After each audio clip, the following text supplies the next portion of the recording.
Hello. Welcome to this episode of the Way to Change podcast.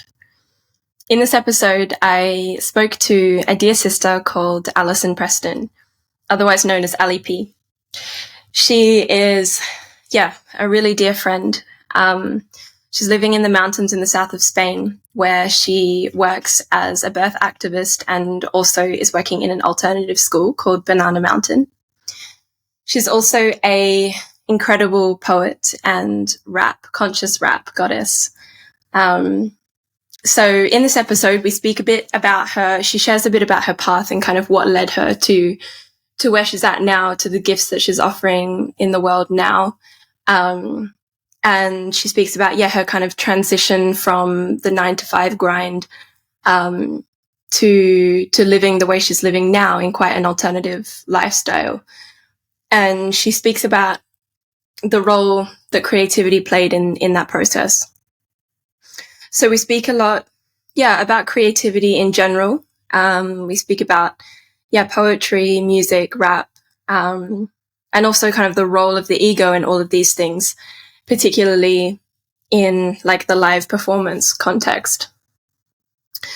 We also speak about, a bit about Poetry for the People, which is something that she offers and has co-created with another sister called Hannah Mama Sky, which is a live poetry, like stand-up poetry event that they hold every month in the south of Spain. So we speak about that project, how it unfolded, and kind of what the mission of that project is. And we speak also about kind of what's going on in the world a little bit at the moment, and our perspectives on that. We share some perspectives on shadow work and inner work and external work, and we also both share some of our poetry. So if you would like to hear some of Alison's poetry towards the end of the episode, in like the last half an hour or 40 minutes, she shares a couple of her poems and I share one of mine, and we speak about kind of the topics that surround those pieces. So you can find Alison on Instagram, Facebook, and websites. I will post all of them below. I really encourage you to reach out to her. She's, like I said, she's working as a birth activist. She's working in an alternative school. She's a mother, I forgot to mention. And she holds creative writing workshops, as well as the Poetry for the People events in the south of Spain. If you're not in the south of Spain, she also holds creative writing workshops online. And so, feel free to reach out to her if you're interested in any of the things I just listed. And knowing her, she probably has a few other projects up her sleeve as well that are probably ready to be birthed. So give her a follow and check out her work. She's really cherished and really loved and really making waves of change. So really grateful for her work and, for her friendship. So thank you for tuning in once again. It's really appreciated. Thank you for the work that you're doing, inner, outer, everything in between. Thanks for coming on this journey.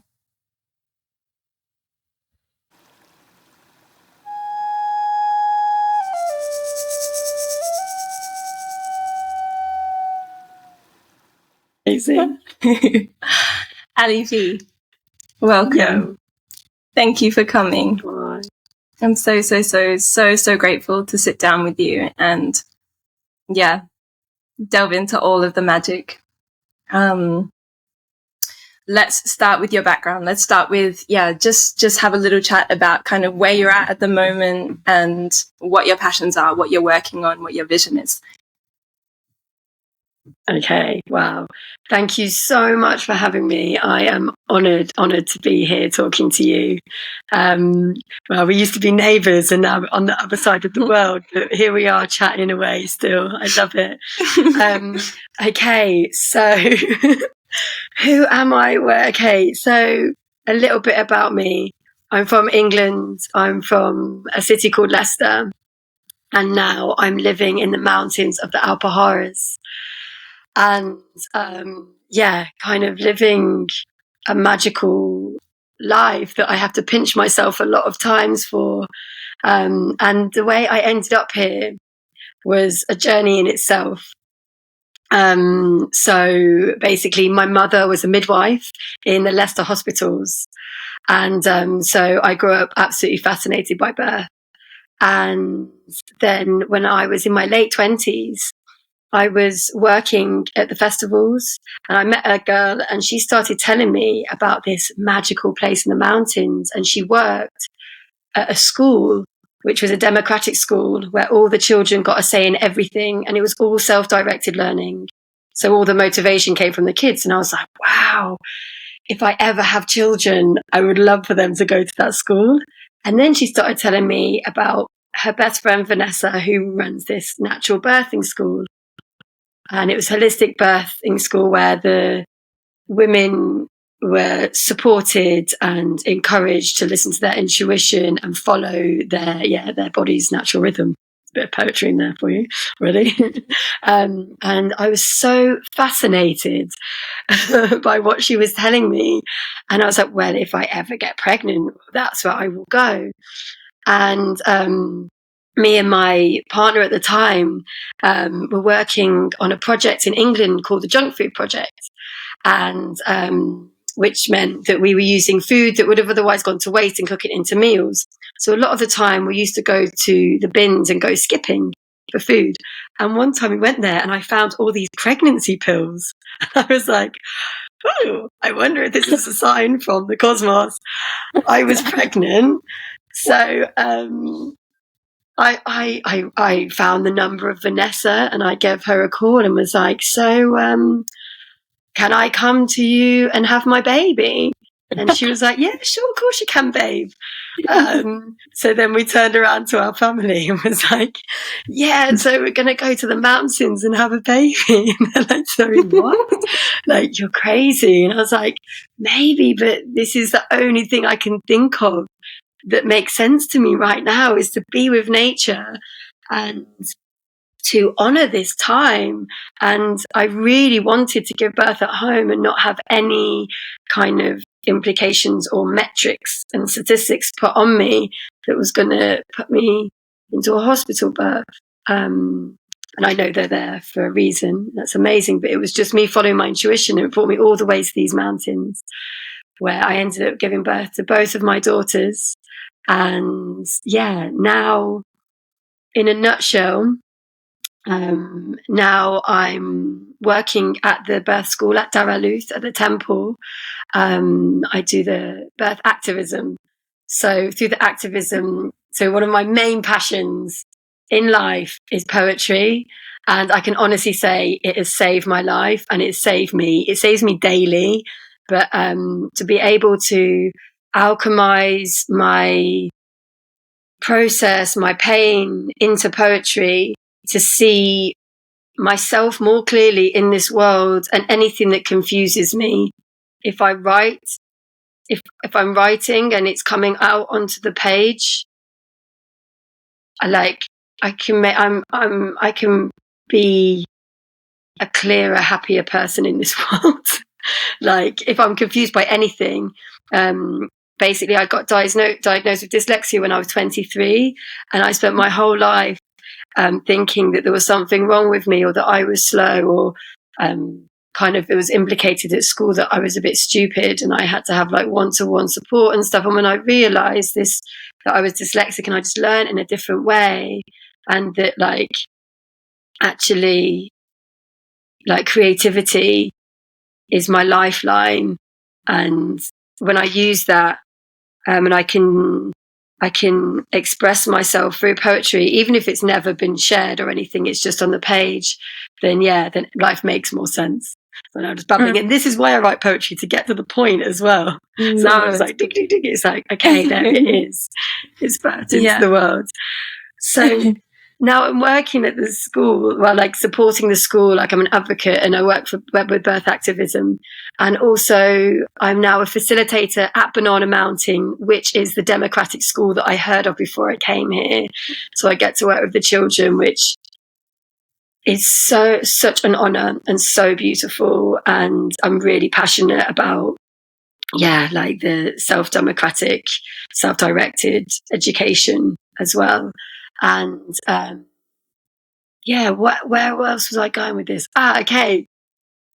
So my biggest passion led me to start something called the Creative Cat Cafe, which came about at a really difficult point in my life. I was separating from the father of my children, and I was like, if I don't write during this time, I'm I, I'm not going to be able to feel these feelings and therefore repress these feelings, which I feel like is not healthy in any way. So I started inviting people to my garden because then I'd be accountable and I would have to write then, basically. And I called it the Cat Cafe because, like a cat, like staying curious, I feel like really helps me as well, like the not knowing and this curiosity, this wonder. And I had a cat called Cactus, and she was also beautiful to have around as a little healer.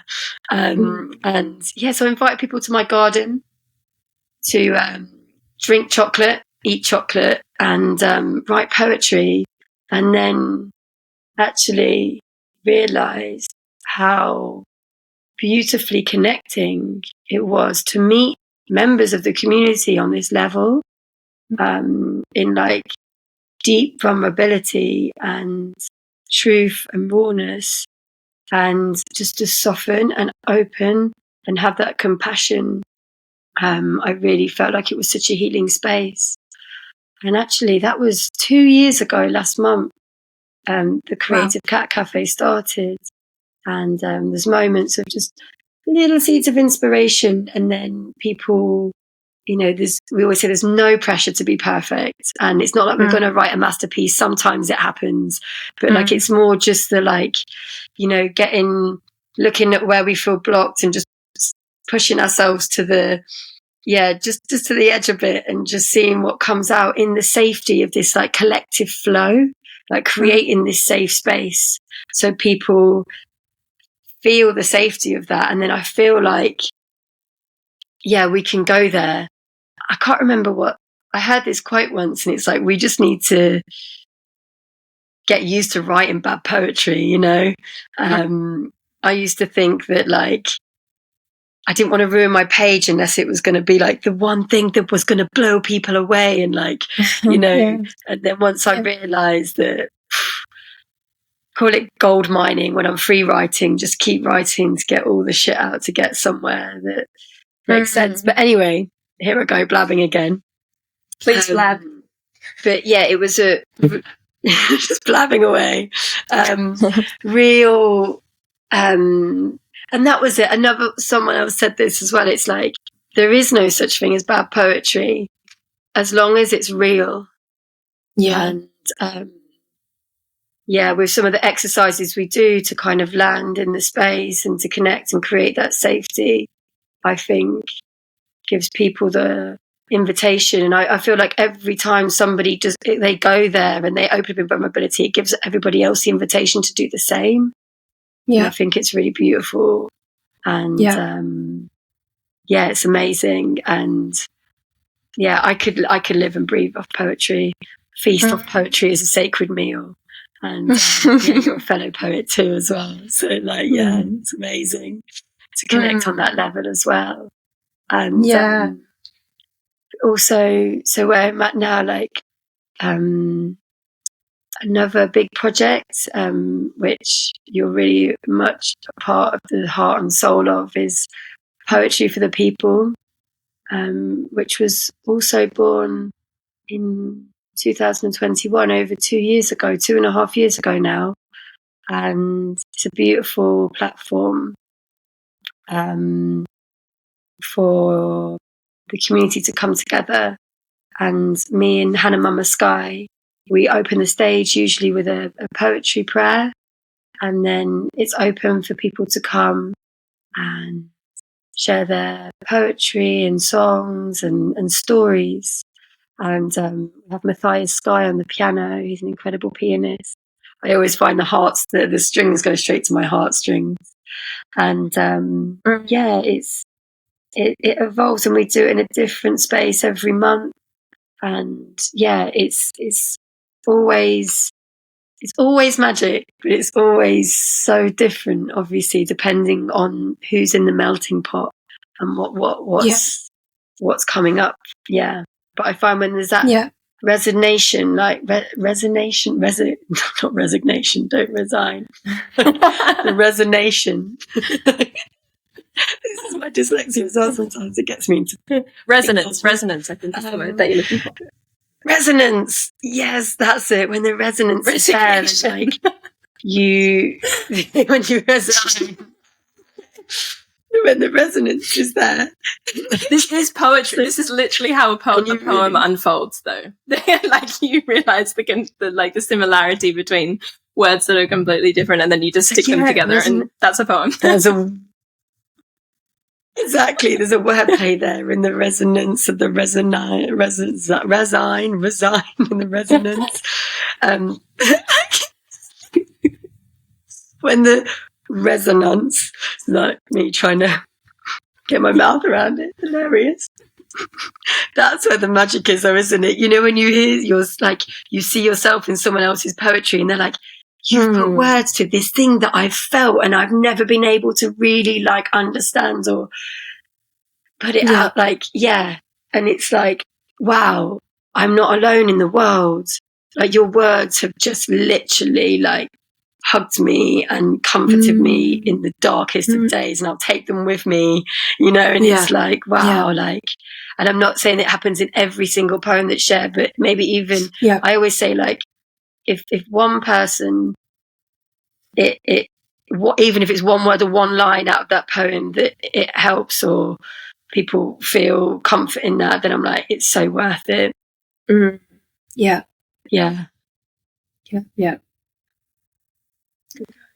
So wow. So massive monologue. No, it was great. Thank you. So just for anyone who's listening who's not aware of Poetry for the People, it's essentially like an open mic for poetry and rap, I guess. And also it's kind of delves into a little bit of story. I mean, poetry is storytelling, but even a little bit of storytelling, a little bit of cheeky comedy thrown in there. And even one or two songs, but mostly it's a platform, for poetry and for spoken word, no? And really, I mean, it's so powerful and so beautiful, and I haven't experienced anything like it before. It really just opened doors for me so powerfully. As you were speaking, I was just thinking because we were neighbors and I was living above you, and I started writing, I was kind of aware that the Cat Cafe was kind of happening down there, but it wasn't really calling me yet. And then I just started writing. I can't even remember how it started, but things just started coming through me, and I just picked up a pen and started writing. And I was never really into writing that much. It just started happening. And then I felt this call to kind of go down there. And as you were speaking about how we were neighbors, you were down there, you started inviting people to your garden and sharing this resonance. I was like, wow. I mean, that was the house where I first started writing, and we were living so close. And I really just feel the resignation, the resonance of the garden space at your place, it probably made its way up the hill to my house and helped me to write, and then eventually I made my way down and started coming to your creative cat cafes. And it's just such a sacred place, to give, and obviously so needed, because so many people in the community come to these Poetry for the People events, and there's so many events in Orchiva, and I feel a lot of especially weekly or monthly things like, I mean, Poetry for the People has really taken off. Like, it's really popular. Like, a lot of people in the community come and share so deeply. It's obviously a space that the community was so deeply yearning for. And the way that you and Hannah just birthed it. And now it's, did you say 2 years? Or was that the Creative Cat Cafe? It's been longer for Poetry for the People. Yeah. Yeah, the Cat Cafe, I think Poetry for the People was July 21. Yeah, because it was 4 weeks before Hannah gave birth. And then the Cat Cafe was November 21. Yeah, yeah. And it's so beautiful, like, and I feel like it's such a community like effort when people come up and like they're like, thank you so much. I'm like, but it's not us, because if you weren't here it would just be us sitting here, you know, and like that people have the courage to not only write but then come and actually be witnessed in their story. And people share so deeply. And because, you know, I know how nerve-wracking it can be, you know, still to this day, like the nerves that I get when I know I'm going to share so deeply. In fact, I get worried now when I'm not nervous, because then I know I'm just going to regurgitate a poem. I'm not going to really like let anyone in. So like at the last Poetry of the People, I was like a trembling earthquake, and I was like, oh, here we go, I'm about to share. And just the absolute honor to be in the presence of everyone that comes up, and you know, they say, this is my first time I'm sharing a poem, and then and it's so beautiful to witness that. And I feel so honored, and it makes me want to cry. Like I come away every Poetry of the People so full, like my heart is so full, and I feel like it's just like meeting on this real level where where we really see where we're all at.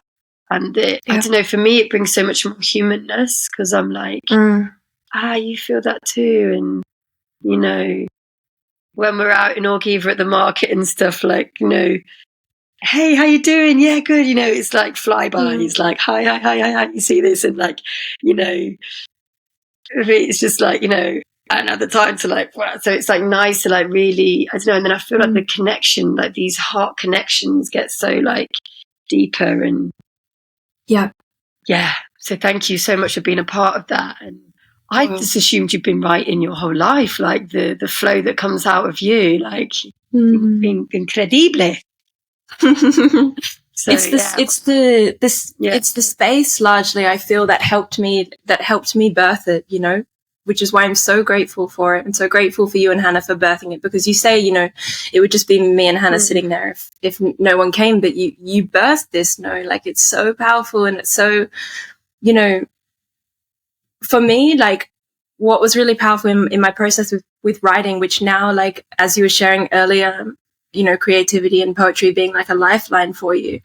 For me, it's so like that too. And I don't choose when the lifeline comes, you know, it comes and it's like, oh, okay, like something needs to come now. It's usually after I've had like a lot of the time it's when just after I've had like a really big cry or like a really big release, or other times it comes when it's, when I remember one time, what did I write when I got back from your house? I can't remember what it was, but I got back from your house and we had a cup of tea or something, and we were just like buzzing off each other's vibes. And I got home and I wrote a whole poem just because I was like electric from the energy, you know? So it's so, and obviously it's so related to, you know, that like what poetry comes out and what words come out and what energy comes out is so related to obviously the emotion that you're carrying in your body at that time. So some stuff is like so dark and some stuff is like a comedy. You know, it's so beautiful. And and I was gonna say, like, with Poetry for the People, like what I really see in it and what I really feel is like so much power in it is that, like, you know, I feel like I want to say this kind of delicately, because I feel, you know, all music and all art is there to be shared, but I feel that a lot of art and music generally, like in the mainstream, is so to put it bluntly, fake. Like, you know, like it's not I feel like there's a lot of lack of soul, Soulless. a lot of lack of vulnerability. You know, it's for, and I'm not, and these people who are creating these pieces for sure should be doing that. No, it's an expression of where they're at. But there's a lack of vulnerability. Like I don't, a lot of the lyrics and things like this are not, a lot of the time it's like, what are we saying? Like, why? Like if you listen to kind of like the radio and like the songs that are so popular now, it's like, what are we saying? Like, what message are we actually putting out into the world? Exactly. And to come across through you know, to be introduced to like conscious rap was so life-changing for me. You know, it's because rap is so powerful, but most of the time, like popular rap is, you know, really popular rap. It's talking about like just drugs and girls and shooting people. Yeah, terrible. You know? My hoes and my bitches. I'm not going to say that, but that's what. Yeah, totally. Like when people say, "What do you do?" and I'm like, "Oh, like rap," but not like what you're thinking of right now. Like you know, like I always say, like it's like I'm like it's not what you. Honestly, I get this look and they're like, all right then. And I'm like, no, I'm not Eminem. You know, like, it's like this, rap stands for rhythm and poetry, you know, so it's just putting a rhythm to it. And it's been used since like the 1500s. It's like when a lightning strike needs to come out because we need to say something and it's so powerful. And I feel like it can really get there. Like, you know, even when it is like rapid rap and it's going so quick and your mind can't even keep up with it, your heart feels it. You know, and I feel like it's such passion that comes out and like, it's really powerful. And hearing you rap like the truth bombs that go in there. And we always say when we get goosebumps, it's like truth bumps. That's the resignation, the resonance. Sorry. Someone's walking my dog. Amazing. But there was a moment at the Poetry of the People on the last one, and I can send you a photo of me and my daughter Juno. We're sitting there and she's got her arm on me. And we're listening to Luke, who is actually, he birthed the school Banana Mountain, the Democratic school.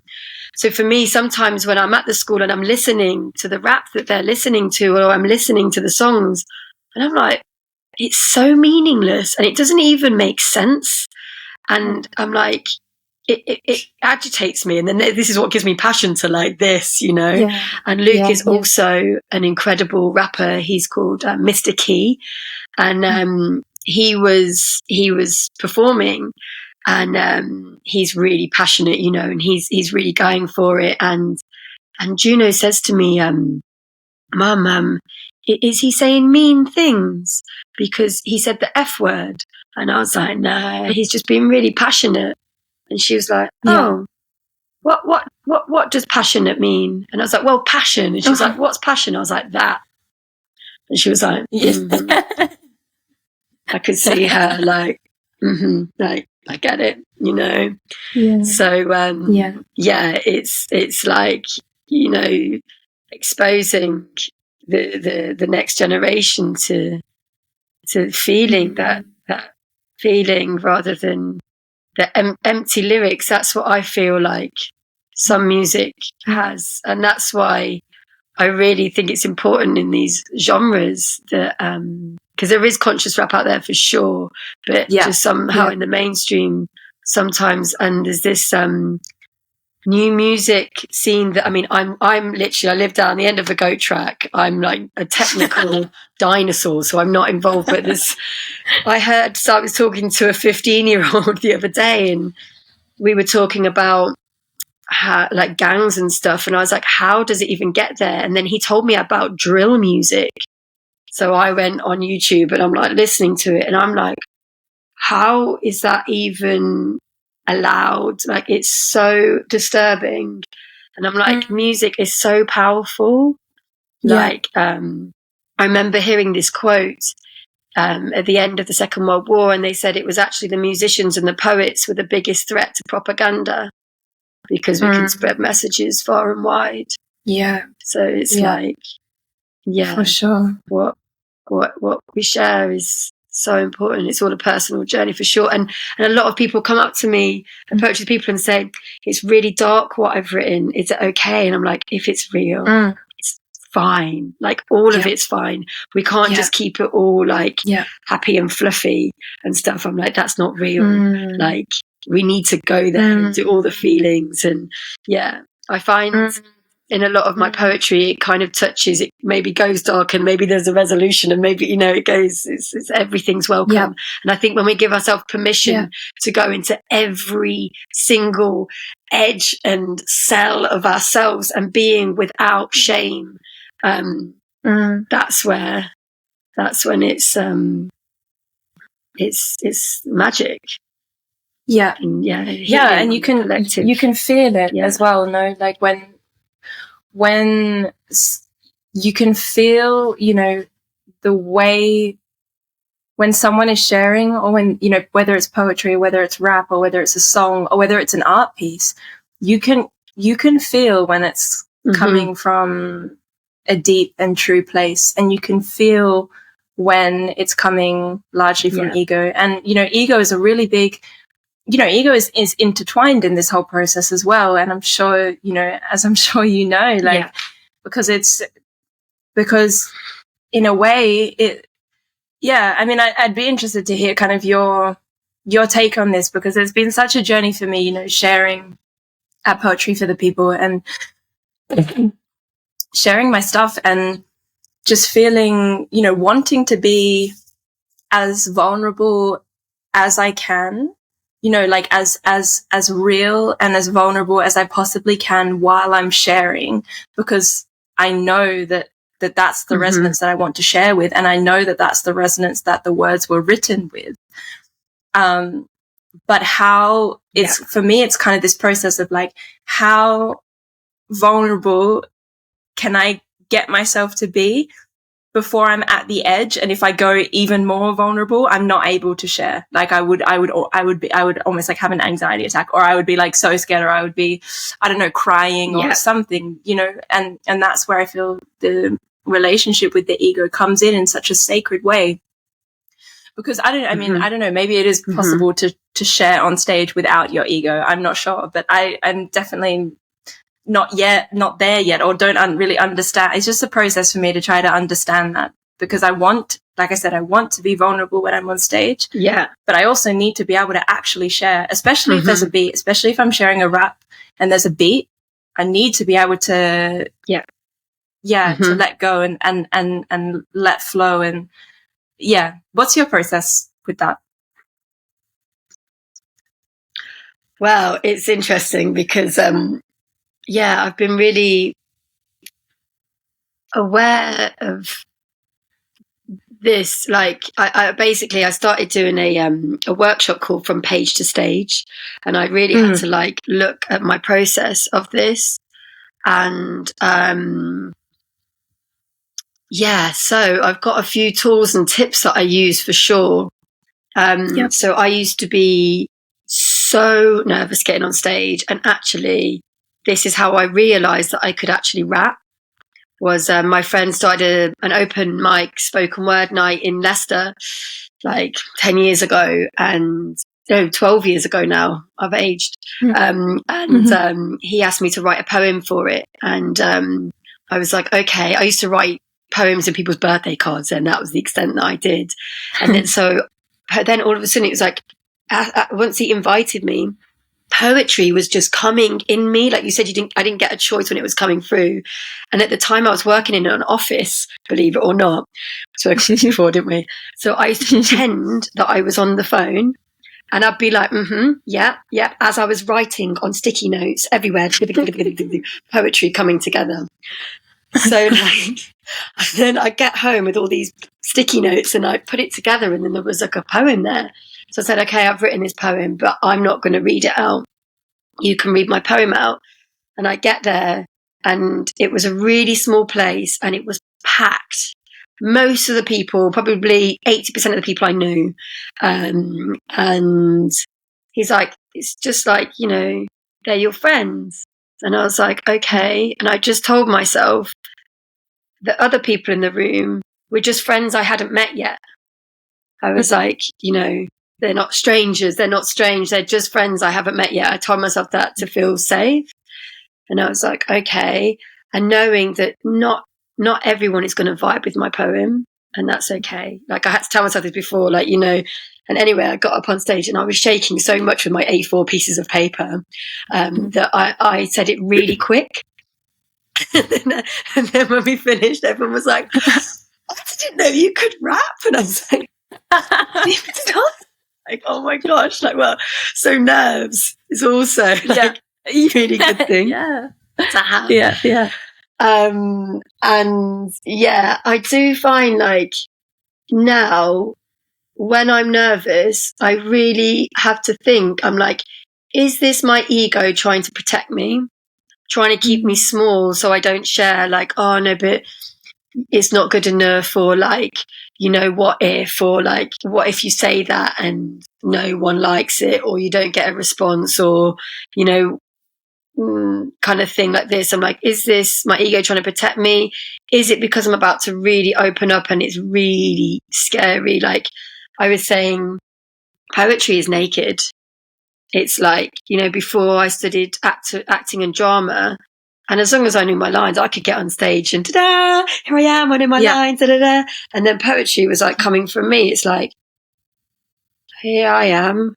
Are you still going to love me if I share this? You know, it's like that kind of feeling. And actually, it's just been with experience, I guess, that, you know, what if I fall over on stage? I've done it. What if I forget my line? I've done it. Like, my mum's really embarrassed me once on stage, like, I can't explain. But actually, that was a moment that my ego, this was like, I think my ego. So basically I was invited to go to and perform at a Y Theatre in Leicester.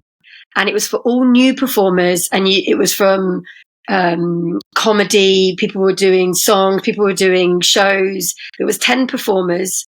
And so they ask you to perform, and then afterwards they invite you onto the stage and you get feedback from the audience. Wow. So I just started rapping and doing poetry. Yeah. And they asked me to do one live. So I had to put something out on Twitter that day, and someone sent in some words and I had to write a poem. So it was like pressure as well, you know. I was like, I'm really putting myself out there. And I was first to go on. And I was so nervous because I wanted it to be perfect. And I wanted to be light and everyone's going, that was amazing, you know, like this. Yeah. But knowing you're about to get like constructive criticism, like really nice, you know, but they could say, oh, but you could do this and that. So I knew that was going to happen. So it literally was like the most naked, vulnerable thing ever. And I was first to go on stage and I'm in the back room. And because I'm so nervous, I'm and I didn't hear them call my name. So I'm there, and all of a sudden I hear my mum go, Alison! And I'm like, oh my gosh, like I'm being told off, you know, this like feeling of when I'm younger. So I go out on stage, and I'm like, hey, and because like it just like it broke down the fourth wall of me being a performer and then being the audience. It was like, we're all in this together. I'm here not to share, to be light. I'm here because I feel like we've all got gifts. And if we didn't share our gifts, how boring the world would be. Do you know what I mean? I'm like, okay, I'm not like, it's like, I'm not like, and I notice, and I still go into my ego sometimes where I'm like, oh yeah, that was so nice to hear that they liked it. But actually, I don't even know. Yeah, that moment for me helped dissolve my ego a little bit. And it was like actually having the connection with the audience is everything for me. And what else we were talking about was So someone once said to me as well, like,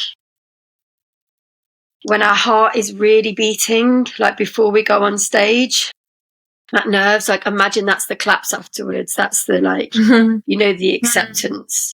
Like, because I feel we've all got this human need of wanting to belong and to be accepted for who we are. And somewhere deep inside, as long as we accept ourselves, and that's been a massive journey for me as well, then and I feel like what we share when we've gone there to these vulnerable places, and then what comes out of it to share, if one person in the room resonates with that, it's fucking worth it. Am I allowed to swear? I'm sorry. Yeah, you're allowed to swear.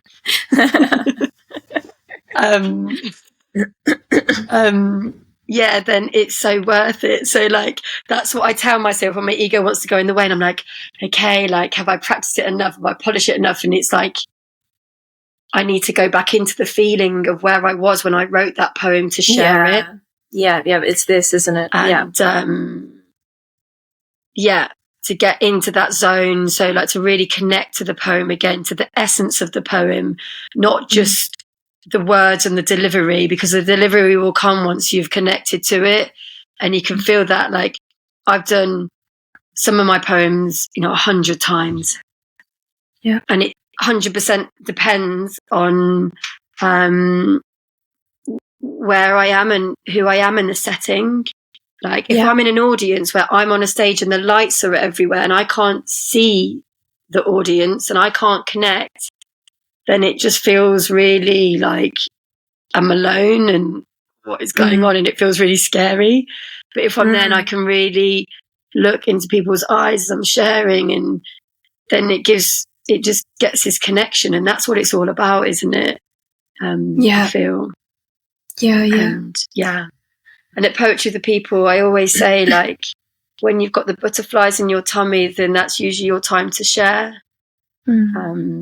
That's like the little flutters. It's like, okay, and just knowing that it's a safe space, and we always open it up with that setting, that it is a really safe space. Because I remember going to one open mic in Leicester, and it was very formal. And I didn't realize this. I was invited, and my rap back then was really raw because I was living this 9-to-5 life, and I was felt trapped. And so a lot of my lyrics are about this, and it was quite real, and it just came out. And I went to this night, and everyone was sat in rows and was like there waiting. And everyone shared really serious, different poetry. And I was like, oh my gosh, like me. So I got up there and I did it really quick and just wanted to get it over with and get out of there. And everyone was kind of like this. But I'd shared the same poem the night before at another place and had this like connection. So then I could like read to share. And the feedback that I got after that was like, this is a poetry night, not a rap night. And I was like, but rap is poetry, isn't it? So I have to be put in a box. I was like, oh no, like, so it's, and I do see the importance of still sharing in some places where maybe, when we're at our comfort zone at the edge, because sometimes some people need to hear it there. And then I use techniques called tapping, EFT tapping, which I won't go into too much. But basically, you can tap on your meridian points, and I'm not going to sit there tapping like this, but I tap on my fingers, and I just tell myself that I'm safe now. I come into my body, I feel my feet on the floor, and I just like have little mantras like love, not fear, love, not fear. Friends I haven't met yet, it's all okay, And if I cry on stage, then I cry on stage. It's okay. Yeah. And it's interesting. I do this. I went to this workshop with Rebecca Tantini. She's a spoken word artist, and she did this exercise called Facing Your Fears. And we got into partners, and we wrote our fears down, and then you show your partner your fear, and then you eye gaze for 5 minutes. There's something so powerful in that, to be accepted in your fears. So I'd be really seen in them. And then at the end, she asks people that feel comfortable to read your fears out. And if anybody else in the room has ever had that fear, to put their hands up. And when you look around at a room with 95% of the people with their hands up for all the fears, and you're like, wow, like everybody else feels this. And then for me, it's like, okay, everybody has these fears. So then I call on the courage. So in moments where I feel really vulnerable, because I believe it takes great strength to be vulnerable. Being vulnerable is an art.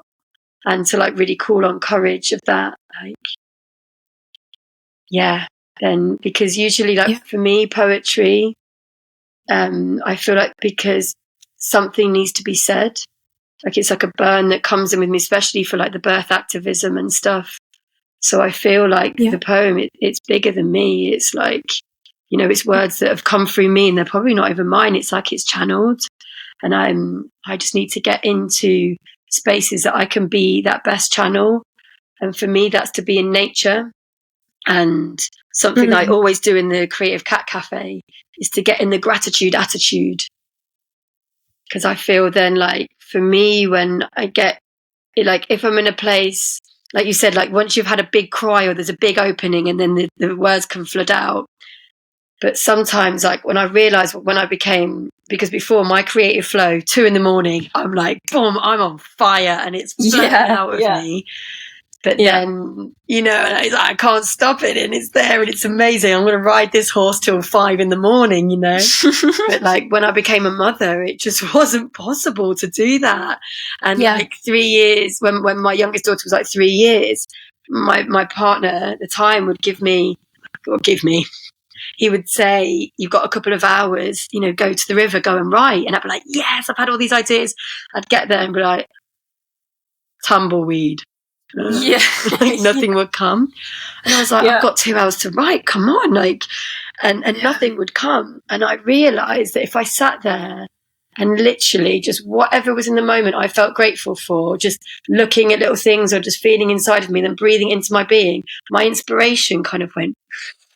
And I could write about anything. I could write about that little stone in front. I could write about anything would come, not saying that it would be amazing, but, you know, I could still write that, getting into that flow, you know, and blocking the blocks. So for me, getting in the gratitude attitude and having that connection to nature is, a really big part of my journey.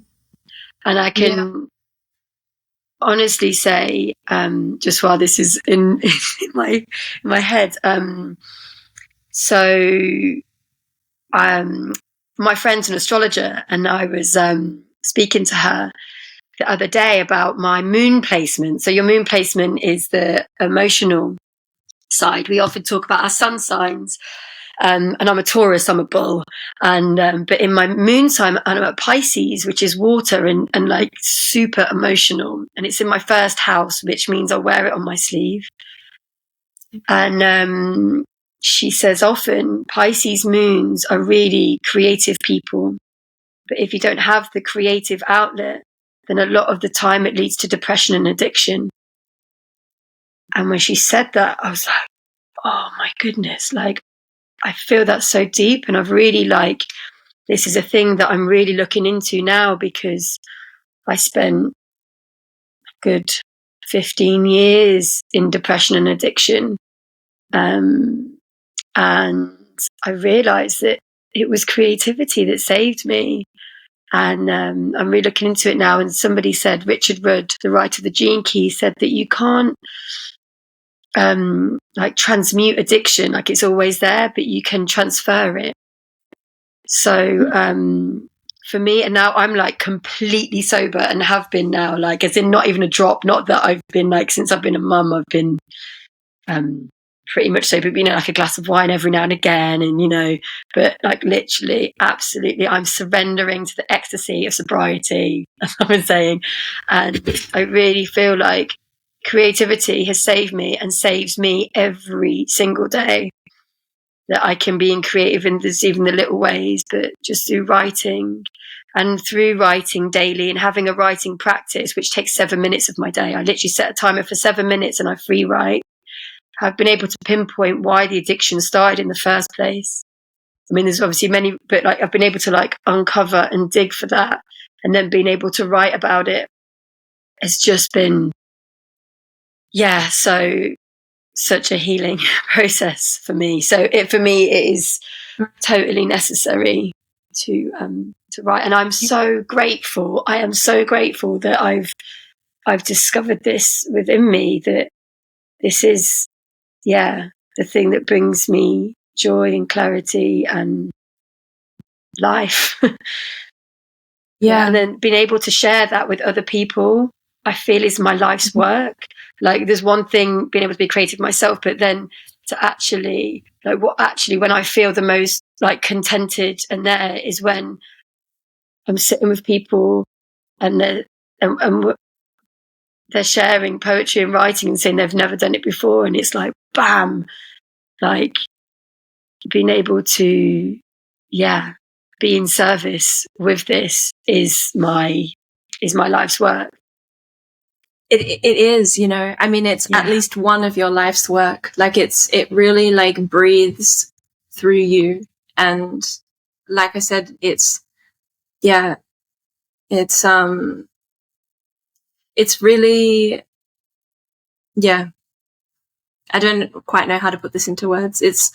I feel that you bring, because this is so intertwined so deeply with your journey and with, you know, saving you, like you said, and really being your, you know, your outlet, your way to be more in touch with your intuition and to be in touch with truth and to give you purpose and to give you direction. And because that's so intertwined in a really real way in you, that transmits through you in the workshops and in poetry for the people.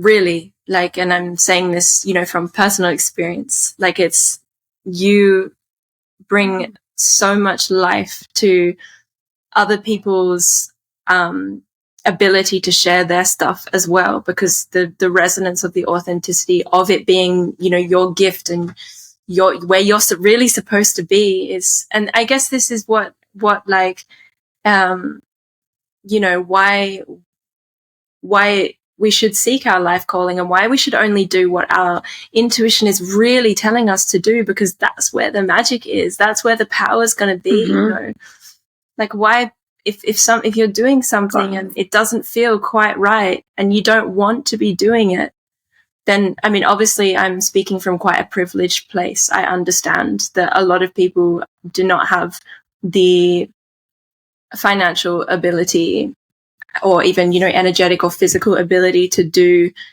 things like this. So obviously, like I said, just wanting to name our privilege, you know. But there are so many people who I feel like it's a bit of a box to kind of that you can kind of place yourself in the West, this kind of notion of like, I need to do this work, otherwise I won't have money, or I need to do this, I need to do that.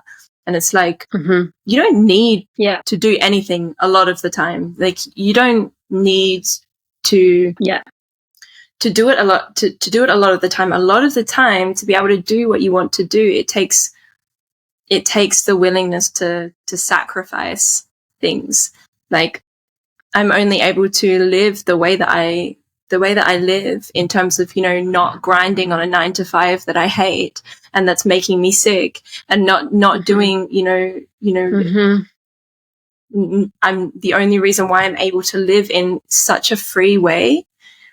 Well, there are various reasons, but one of the biggest reasons is that I don't buy new clothes. I don't buy new cars. I don't go on lavish holidays and stay in 5-star hotels. And I don't even want those things. Like, but if you want to live freely, like a lot of the time, all it takes is sacrificing the things that you spend thousands of dollars on. You know, it's simple, but it's so simple, but it's somehow the veil is so over our eyes. You know, it's if you 100%. Want to have creativity as your as your outlet and your lifestyle, maybe it would take, and you don't want to go to that 9 to 5 that's draining you and that's making you depressed and that's making you addicted because you need some kind of outlet, then move into nature and live in a tent. That's what I did for 3 years. And that was the only way, that was the way that I was able to do it, you know? Okay, it was a very grand tent, the tent that I lived in. It wasn't a little tent, but it was a tent, and it was in nature, and I was paying, you know, $100 a month to be there. So I needed very little income, and I prioritized my healing. I prioritized my intuition over everything. And so if you're, if you're willing to sacrifice a lot of the things that we spend our outgoing, you know, a lot, saving money a lot of the time is not about bringing more in. It's about not bringing so much out, you know, not spending money on ridiculous things that a lot of the time are just putting a Band-Aid over your pain anyway, and putting a Band-Aid over like what you're truly missing anyway. Yeah. Exactly. Like, I feel like I did quite a lot of that myself. Like, when I was younger, I was basically told in so many ways that, well, creativity is not going to put the dinner on the table, you know? Like, what are you going to do with this poetry kind of thing? And so I kind of ignored it, what wanted to come through me, and somehow ended up in the 9 to 5. I used to call it 9 to 5 dying, because I'd be looking at the clock, like wishing it away. Like, and I was like, what am I going to wish away the months until I retire? Is that really how I want to live my life? And I literally got so ill. Like, I was coming out in hives. I was having, like, I was basically allergic to this way of living, to the stress of it all. Like, my body clock is not meant for that, you know? And the money that I was getting in, it wasn't like it was just going out, you know? It was just coming in, going just out, keeping your head above stuff, lots of stuff, and I'd buy some new stuff to get that hit, that high, and then that would go in a day or two, and I'd have all these fancy clothes, and I was like, and fancy shoes, and it's like I was sick. I was having to go out every weekend and get out of my head because I couldn't bear reality. And like a lot of time, I heard this quote once, it's like, drugs aren't the problem, reality is. I was like, I need to change my reality, you know? And I used to work in marketing, and I just remember having this epiphany moment of like, I never really fitted in, you know, but like I was kind of told in so many ways from my family that, you know, I needed to work hard, you know, and I really felt like I was selling my soul to the devil. And then I worked in advertising, and then someone was buying or selling an advert like this big in a magazine. You had to pay £50,000 for it. And I was like, what? The starving people in this world, and you're going to spend it on that, on a thing? So I went home and I handed my resignation in the next day. I resigned. And I went to India to become a writer. And I mean, long story short, I actually did end up going back into marketing after that. And I was just telling you this story before, that then I actually got fired by my boss. And she promised, I had to make a promise to her that I would never work in an office again. She was like, I feel like you're in a bird in a cage and you need to be free. And I was like, wow, okay. And it felt so scary.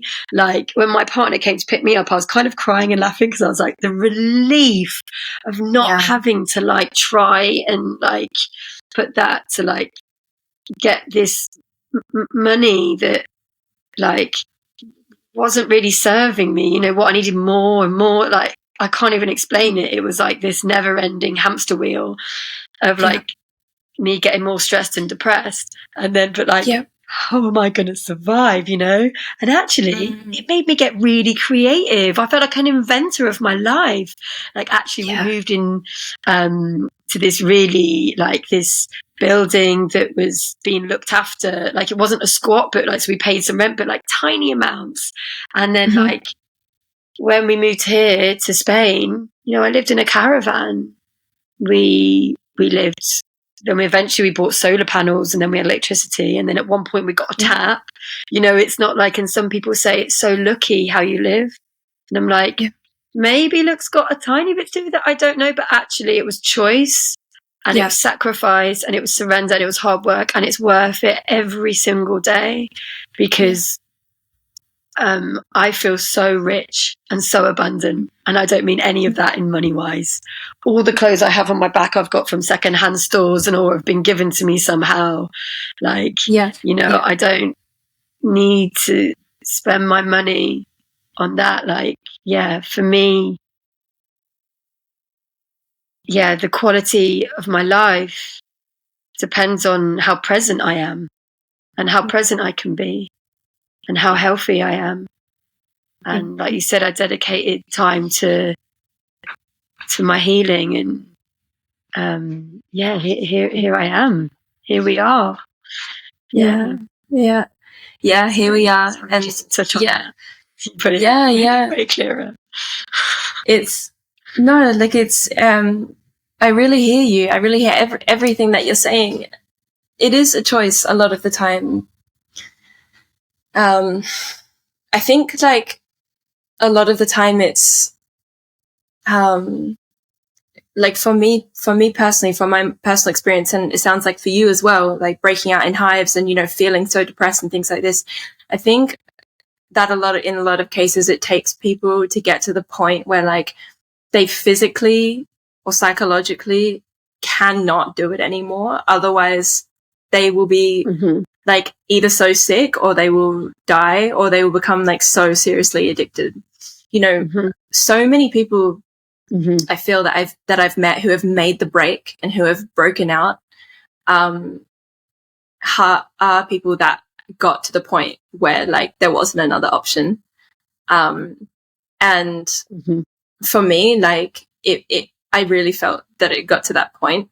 Like I was still on the surface, I was still functioning. I was, what was I, 21 or 22, and I was like living in the city, studying, I was training, and I was like studying a psychology degree, like did well in school, did well in university, just like on this kind of like train of like being successful, and I was just keeping my head above water, like literally. I was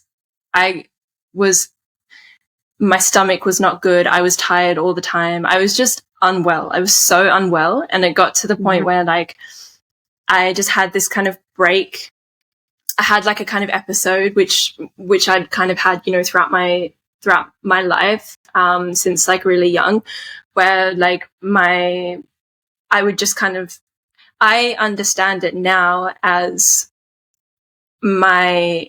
almost like a sudden ego death, where my consciousness would just like kind of break out, because it was like bursting to come out, and it would kind of break out. But because I didn't have any kind of framework to understand it, and the world that I was living in was, I didn't have even the therapist that I was seeing, like it was really not that helpful. It was working within the framework, within the CBT framework, which does help some people, but for me it was not helpful.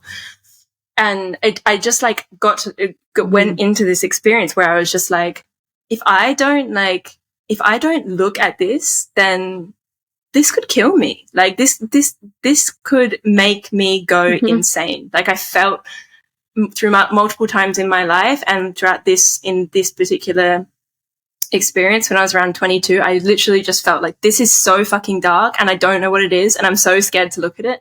But if I keep looking away from it, then I could almost like see my future, just a future of like running on the wheel, like chasing and chasing and chasing. And like you were saying, it's never enough. It's never enough. If you get money, and then your money goes to rent, and then your money goes to that, and then all your money goes to like drugs and alcohol on the weekend, because that's the only thing that that brings you pleasure. And so it's making, spending. And this is the norm. It's like it. And so I really am so grateful for, I don't know, the divine or my genetic makeup or for my circumstances, for getting to the point where I couldn't do it anywhere. It was so dark, and it was so like, I just felt so shit that I didn't see another option. And in a way, I'm almost like, you know, there's so many people that are in this that are like, just like you said, wishing the time away, watching the clock, like, and wishing it away and wishing it away and wishing it away and wishing it away. And then, like you said, then you retire and then, oh, now I have my life. And what, I'm 60, 70 years old and now I'm going to start my life. Like, the whole thing is just so fucked.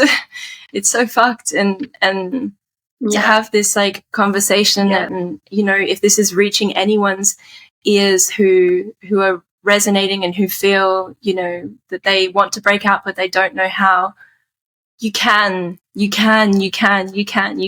I understand that I'm speaking from some privilege. I really understand that some people really feel trapped. They need to support a family, and they need to do this and they need to do that. But a lot of the time, all it takes is the willingness to leave the city, leave the big town where the rent is thousands and thousands of dollars every month, and go to nature where it's free, you know? Find your soul, your children. Find your soul family, find your tribe. And, you know, and then there's this like, oh, but my kids are in school. It's like, the school's probably damaging them anyway. Bring them out of the school.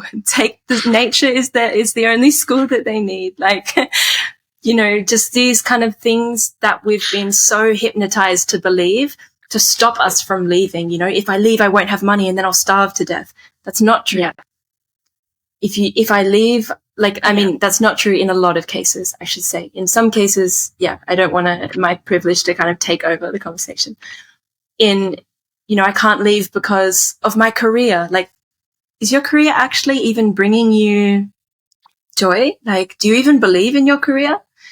I can't leave because my children are in school. It's like, take your children out of the school. There's school in nature. It's the only school they need. No, like. I'm always like, no excuses. Like, really, like, if it's damaging your health, then like your children need you to be healthy, because then we can be the best mothers, parents, people, community members that we can be. I watched this video when I think my curiosity really helped me as well, because I also had a lot of other health issues with my tummy. And I was going backwards and forwards with the doctors. And eventually they offered me antidepressants because they said that would help the IBS. And I was like, what? That was the final straw for me. I was like, so the side effects of this will help it. And I was like, I'm actually not even going to come back here now. I've been there for 6 years trying to find out and obviously that's where your intuition is as well. Like, you listen to your gut, your tummy, you know, and I've been burning it down for so long. And then I went and healed it, and actually a lot of it was not always food but emotions and stuff that was stuck, so I just looked at it a different way. But when I was in this kind of like, is this it, you know, is this what I have to do from Monday to Friday, and then I get to have like 3 or 4 weeks holiday a year, and in those holidays I've got to make the most of it, and how can I spend my life looking forward to these holidays, and why do I need a holiday from my life anyway? I want to have a life where I don't need to have a holiday away from it, you know, like, and all these questions, you know, and I just kept saying to my mum, like, is this it? Like, I don't get it. I don't get it. Like, I don't get life. I don't understand. I've got these big questions inside of me that, like, you know. And I watched this video from Alan Watts, and I wish I could remember it, but maybe I can send it. You can put it in the notes. And he's saying, like, you know, do your passion. Like, money isn't a thing, and you know, in your passion, you're so in love with it, you want to do it all the time, that you become so good at it that people will probably pay you for it, you know. And it might, like, you know, and some people say don't like put your passions with your work and stuff, but, like, you know, you become so good at it, because how many times have people that are creative been told that won't make you money? Oh, don't go into music, it won't make, you know, like things like this. And it's like, what a shame, because that really changed a lot for me. And also when I went to India and I could see the generosity of some of the people that were like living in the slums, made me realize how greedy and kind of this the survival of the fittest and every man for himself kind of way of thinking, you know. And I heard the other day, it's not survival of the fittest, it's survival of the kindest. And also how I could see people, a lot of the international crew were like making things that they really enjoyed doing, whether it was like working with metal and copper and making jewelry or making wood, or clothes and stuff, and then selling that just enough to live on. And they were so happy because they had all this time to live, to be, to discover and explore themselves and what it is to be a human in this world and to connect. And for me, that was a big eye opener of like, I don't need to spend all of like the majority of my time doing something that I don't want to do. It makes no sense. It's so crazy. It's so crazy. No? Yeah. Yeah. That I also so crazy. Yeah. I can't believe, and I feel so lucky that I got out at 22. Like how, that's really what it came to. It was like, how has it become the norm to do something for the majority of your time that you don't like doing? Why have we gotten to that point? You know? Yeah. Who is it serving? It's serving no one other than the people that it is serving.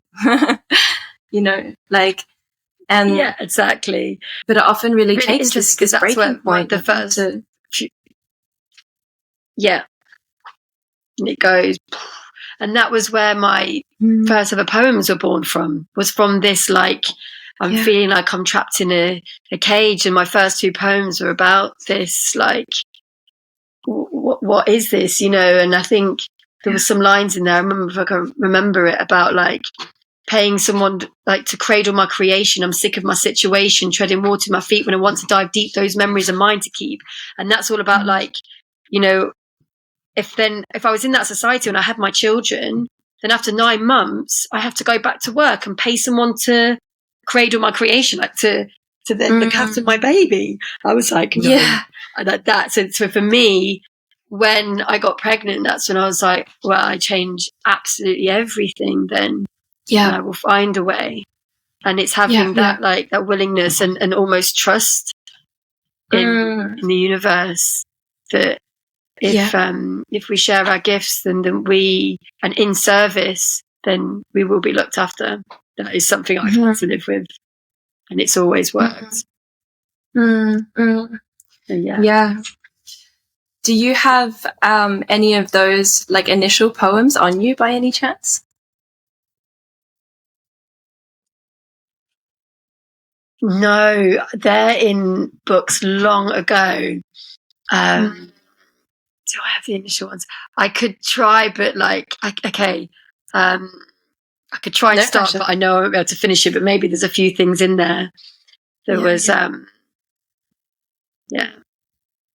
So, what is my purpose? I'm on the verge of joining the circus, off the rails, losing weight off the scales, feeling tense. I want to get destroyed in every sense. I can't remember how it goes. But I remember this bit. It goes, the 9-to-5 drill has lost its thrill. A world without routine would be supreme, my one and only dream. Instead, I'm manipulating people to buy things they don't even need. But why? Because my boss told me to. Well, F you, because I want to play at home playing Buckaroo. I want to raise, praise, amaze my kids, not pay someone to cradle my creation. I'm sick of my situation. I want to be diving deep. Yeah, something like that. Anyway, but it's like, it's quite like this anger. And then it's like, what has gone wrong? The burning monk of Saigon.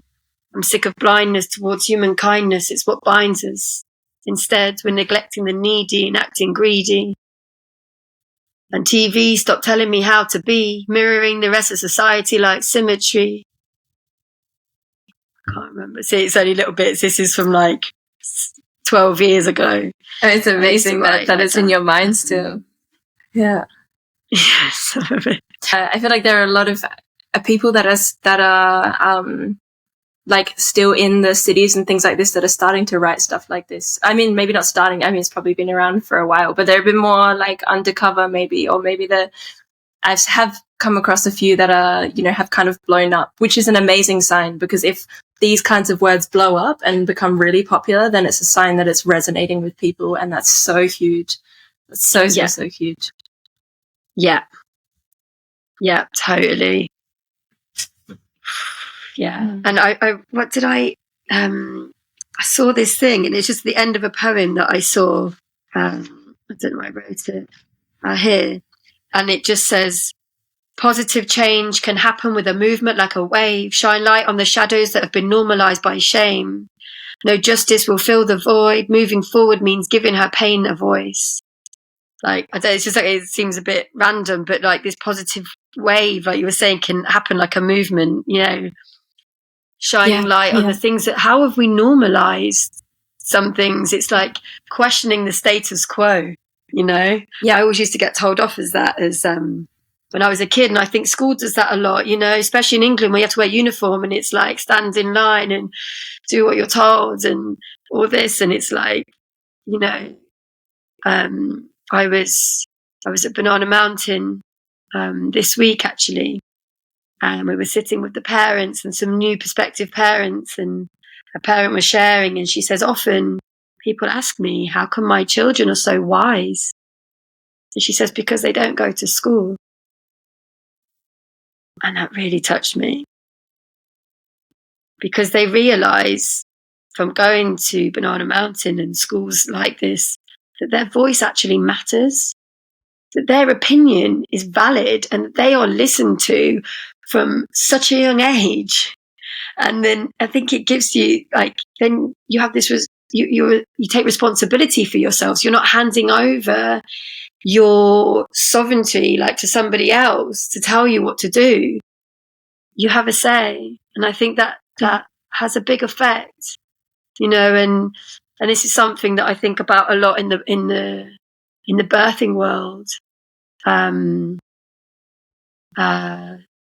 Is taking what I found in my journey, from becoming pregnant and preparing for the birth, was, I think, the normal thing is we go to the hospitals, or what I had in my mind that I would do, and then they would tell me what to do and how to birth my baby. And actually, it's like taking that back to listen to our motherly intuition, but to also to prepare for the birth as well, to take responsibility, you know,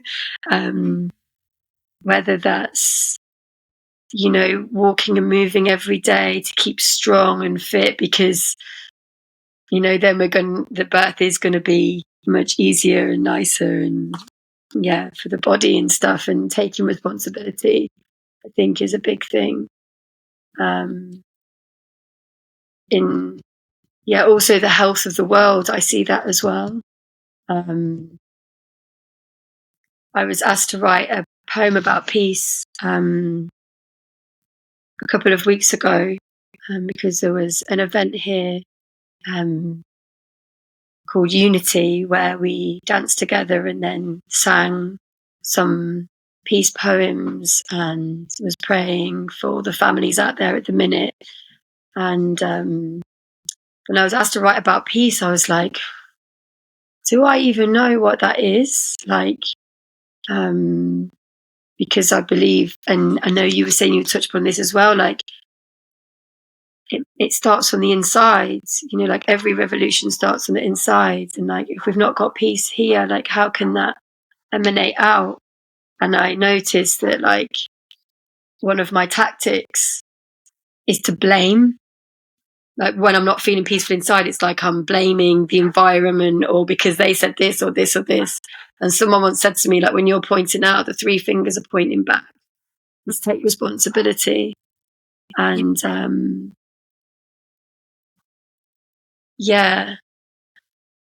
it's a lot. It's a thing I've been contemplating a lot recently, is taking responsibility. And I don't know how to put into words, but like, when I feel helpless with certain things that go on in the world, it's like, how can I as an individual help that, you know, and or to start that, to not even start that, but to be a part of it. And it is literally like from there. And writing poetry about it did help a lot for the clarity, like usual. So that was an interesting journey. It's do you feel to share this part? Yes, do have it. I could do. Let's do it. And also because I didn't know where to start, so I started looking for some of the greats. So I feel like this is a collective poem that I've got some quotes in there from some of the great peaceful warriors out there. So got Mother Teresa, she's in there. Got some John Lennon. Great. Okay. It's a new one, so it's a little bit like it's not got a smooth edge yet. So, but here we go. It's raw, isn't it? It's your rule, Alison, to not apologize before you share something. You just broke your own rule. It's because I'm a rebel. Make my own rules. Sorry. Amazing. Oh, see, look, I'm getting nervous. Here we go. Okay. Mm-hmm.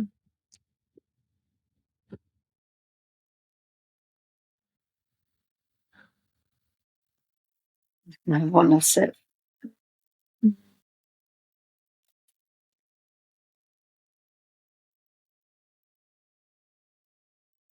If we have no peace, it is because we have forgotten that we belong to each other, said Mother Teresa.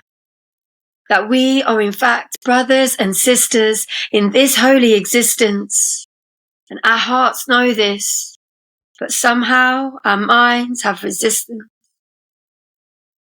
How can we persist with peace when we are not at ease with ourselves? Battling internal war, conflict of thoughts, blinded by beliefs, aloof in our actions, causing internal friction, doubting our wisdom, our intuition, our inner tuition, creating a wildfire within. Teamed with arrogance and pride, sometimes we would rather run a mile to be right than take the time to dive deep inside, open our minds, and realign to the presence of peace. Peace in ourselves, peace in the world. Thich Nhat Hanh. I'm actively working on that one. A nuclear reactor, explosions of anger, repressed rage in a cage, fumigated by fear, playing the blame game, burnt by my own flames. But it's not too late to change my ways, to start every day meditating on a delta brainwave, pausing and giving space to feel this pain so it doesn't poison the river of others, because peace is a co-creation, an accumulation of every day, of every decision, thought and feeling, every word, every communication. And I'm wondering why they didn't teach peace as a vocation at school, in the classroom. Instead, we were fed foundational beliefs like profit over peace, controlled by fear, bringing us to our knees. This is the real disease, which leads to division and manipulation, terror and starvation, greed and hunger, divide and conquer. But when the power of love overcomes the love of power, the world will know peace. Thank you, Jimi Hendrix. So with an astronomical amount of love in our hearts, let's close our eyes for a peace prayer. For all the families out there, war-torn and scared, may they feel our love and our care.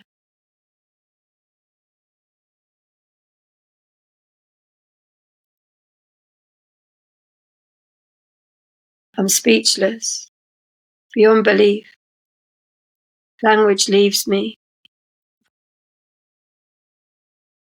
But I know when we are born, our hearts beat to the rhythm of peace. Our bodies move with the melody of unity, and our souls so in tune with love and its purity. Our smiles shine in harmony. And at times, I feel helpless with the world peacelessness. So the big question is, what can we do to promote world peace? And again, in the wise words of Mother T, go home and love your family. Love your tribe, love your community. Make the we so big it feels eternity. And peace is a practice. And as John Lennon said, peace is not something you wish for. It's something you make, something you do, something you are. So let's set peace as our North Star to head towards every step, every breath, with forgiveness as our friend. Because peace starts when we remember to listen to our hearts.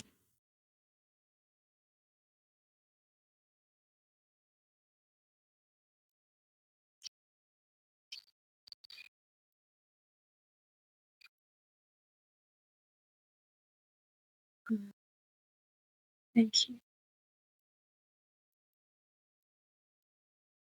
Thank you.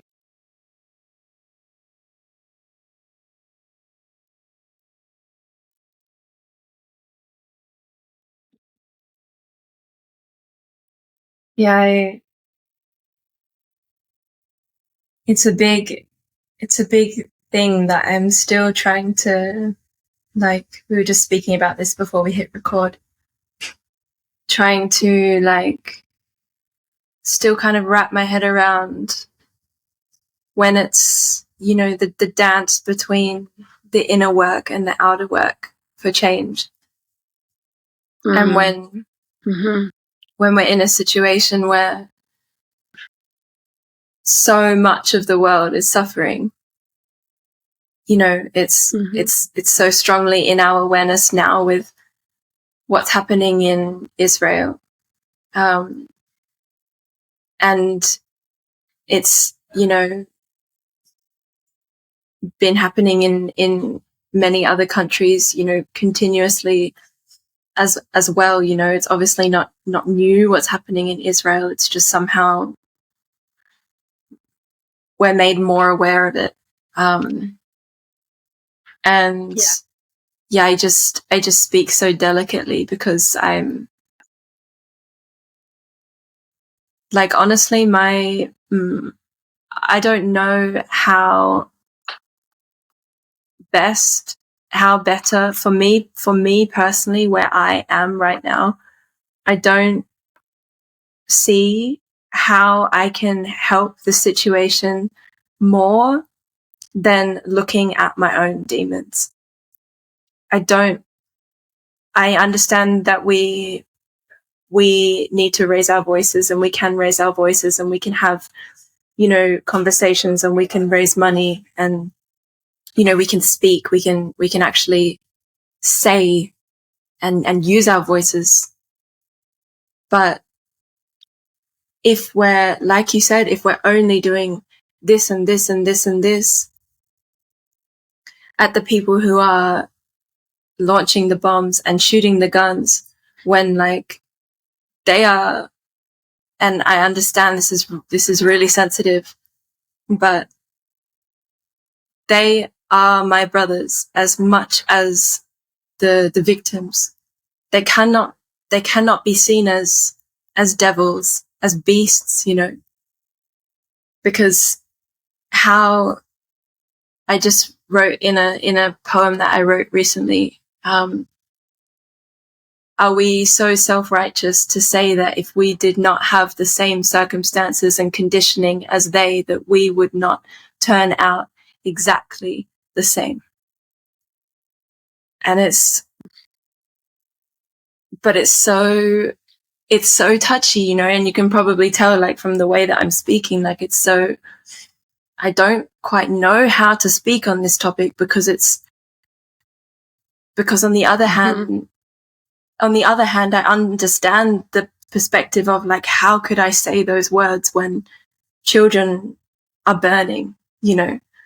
But I don't see us setting us free if we don't have the capacity to see everyone as a sibling, to see everyone as a brother and sister, and to see within us the devils and the beasts, you know, to greet those shadows within us. Because if, like, and this was also in the same poem that I'm recently writing, like, this is so present for me, this topic at the moment.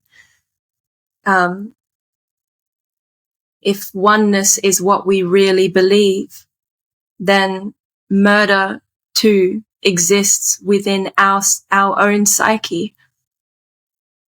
You know, greeting these shadows is so dark and so strong. But I feel that within myself, you know, if we want to stand and be light workers, and we want to stand and we want to raise our voices, and we want to say that we really believe oneness, then we need to recognize that the devil is in us too. And if we don't recognize that, then at any point our corruption can overtake us, because we're choosing to not look at it. This is at least my perspective, you know. Yeah. I don't have the answers, and the situation is so complex, and of course we can always be doing more and feeling more and doing more externally, but for me, at least at this point, I don't, you know, like, most of my energy still, at least where I'm at the moment in my process, most of my energy still needs to be going inside to pull apart my you know, my spirituality that is actually motivated by some shadowy egoic bullshit, you know, that still exists within me. And I believe that still exists within most people who call themselves spiritual. We need to untie our shadowy motivations, because they undermine our ability to actually act so potently and so powerfully. If we're acting like the line that I just recently wrote in my poem is, blindness and corruption in the pipeline of your outward energy undermines your ability to make the changes that you want to see. And I see this, like, it makes us weak. Blindness makes us weak. It takes away our ability to make the change. And yeah, so may we open our eyes while at the same time giving our hand where we can and how we can, and may we find that balance. And that balance is going to look differently for everyone. Some people are in stages of their development or of their lives or of their circumstances where acting externally is more powerful at that time, and other people are in stages where only acting internally is their way. And if we start pointing our fingers at, like, you know, this person's not doing that, or that person's not doing that, or, you know, that person deserves that because they're doing that bad, it just creates more conflict, you know. And so thank you so much for your poem, for, you know, when you shared that a few days ago, it touched me so deeply. And thank you for speaking and for repeating the words of people who have cultivated peace throughout history. You know, repeating their words, saying to cultivate peace within your own being, because if you're not cultivating peace within your own being, but you're angry at the peace that exists outside, it just doesn't make sense. You're just going to go around in circles. We're going to go around in circles. And exactly. I would love to hear your poem. Do you have it with you? Well, still a work in progress. Apologizing for my work, breaking your rule. Exactly. Still a work through.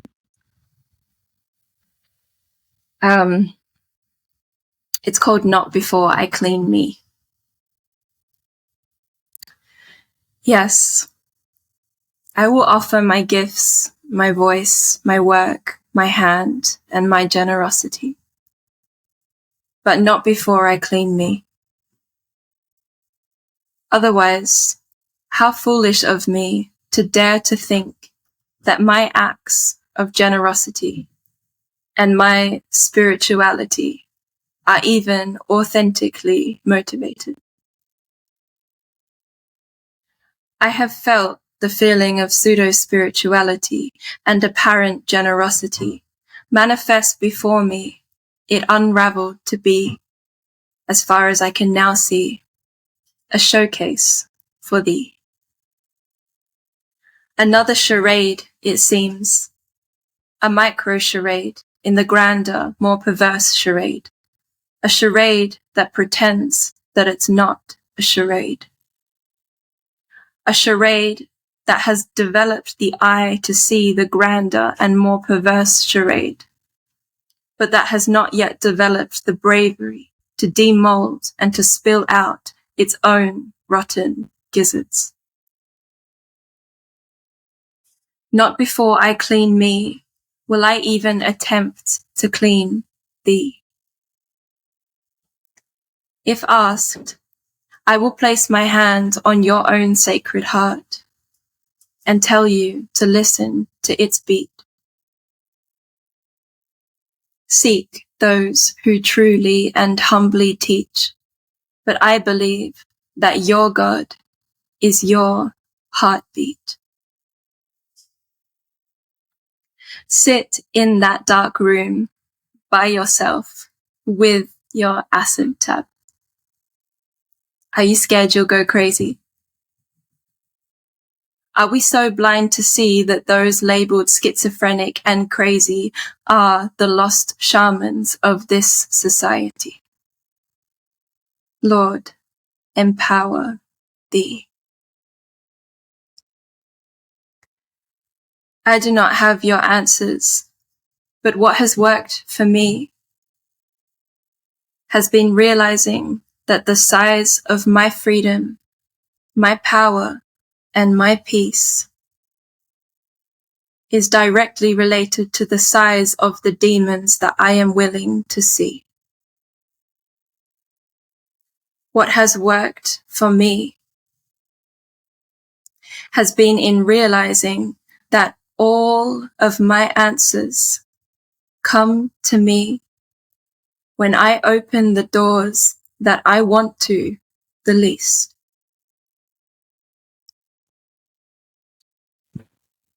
So go crazy and take your acid tap. Maybe you are another shaman of this society. But remember that medicine, like ayahuasca and weed, is only medicine if it meets our humility. Otherwise, it will take advantage of our corruptibility and take us spinning in spirals indefinitely. Truth and authenticity are the roots of your tree. May you not poison your branches and your leaves by living in falsity. Look at your relationship with technology. What has become apparent to me is that we are waking collectively, and that you and me individually and Joe Blogs down the street are not the shaman of this society. It appears to me the possibility that guru culture is dying. You hold the key to our liberation. You hold the key to set you free. You hold the key to open the doors that you want to the least. It requires bravery because probably it will lead to lost friendships and loneliness and broken romance and homelessness, but it appears so clear to me that this price I will now pay happily to be free from the cloak that chokes me. Not before I keep cleaning me will I appear to be. I long to set myself free. I long to live in a society where none need to try to appear to be and just are.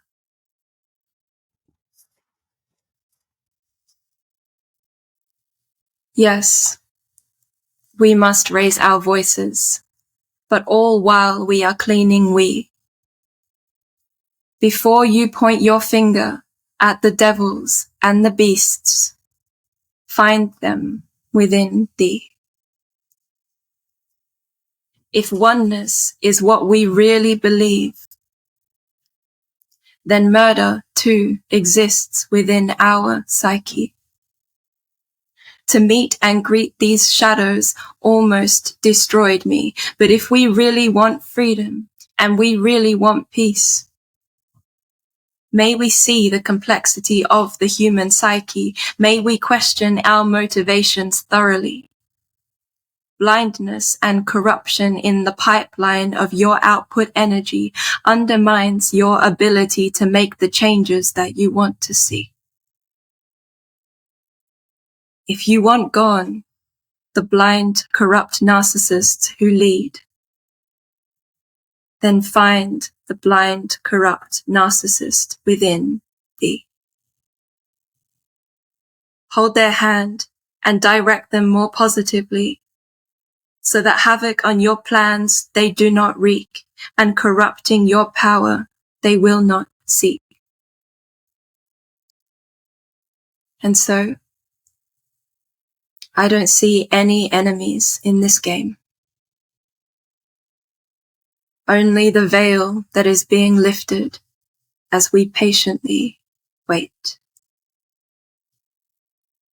Those who shoot the guns are my brothers as much as those who receive the bullets. For are we so self-righteous to believe that if we didn't have the same conditioning and circumstances as they, that we would not turn out exactly the same? Dear God, please have mercy on this game.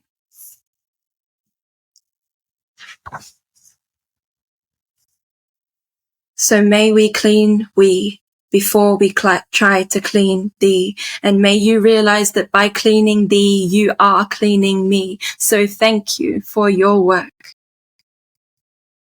This is how I'm able to see that we can set ourselves free. By taking our key, bowing down on our knees, and sacrificing every image that we are trying to be. May I take my key and willingly open all of my doors, even when I feel that the fear and the grief might kill me. Stepping into our power is stepping in to our vulnerability. This, to me, is spirituality. This is work for humanity. This is how we act with clarity. Truth and authenticity are the roots of our trees. May we not poison our branches and our leaves by living in falsity.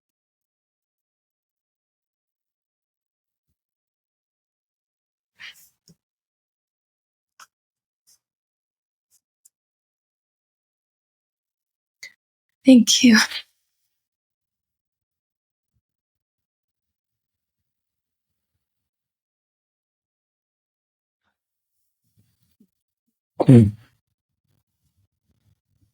Thank you. So revelation. Once I read that it's kind of the job of the poet to put the voices of collective in there, and so much truth in there for me. you put in there, like in these confusing times like that. That is it. So thank you so much. Healing words. Thank you. So much, yeah. Beautiful vulnerability. Amazing. Yeah, I mean, like I said, it's such a confusing time, and it's so like I'm still grappling and unsure how much I should be acting externally and how much I should be educating myself on what's going on more, you know, and